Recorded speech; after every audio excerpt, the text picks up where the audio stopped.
Do'stlar, Uchtepa ekanmiz 13-kvartal. Bitta interesniy zo'r xonadonimiz chiqqan. Uy lokatsiyasini tushuntiradigan bo'lsam, shundoqqina outletning yoni Milliy bankka orqasiga to'g'ri kelyapti. 9 qavatli binomizni 3-etaji, 2 xona, 61.4 kvadrat. Kirib yashashlik uchun tayyor mebel texnikalari ham bor u bullari.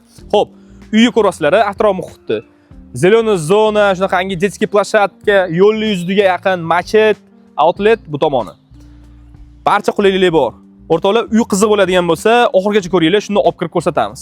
Do'stlar, uy planировkasini tanishtiradigan bo'lsak, ko'rasizlar, prixoshka holni ko'rasizlarmi, kattaligini. Shunda o'zgartirib, shunaqangi katta joy qilib qo'yishgan ekan. Xo'p, to'g'rida har bir xonani tanishtiramiz. Razdельный sanuzel, hammomi, yonginasida buni hojatxonasi. Buni yonidan oshxonaga kirsa bo'ladi, ko'rasizlar.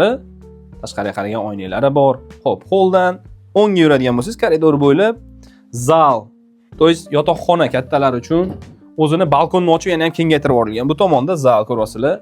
Yana bitta plyusini ko'rsatib, balkonni ochib, spalnida kengaytirilgan. Bu yerda sklad qilib qo'yilgan, bemalol детский spalni qilib foydalansa bo'ladi. Hozirda endi bardaklik uchun sklad holatda foydalanayotgani uchun uni ochkim kelmadi, ortiqcha.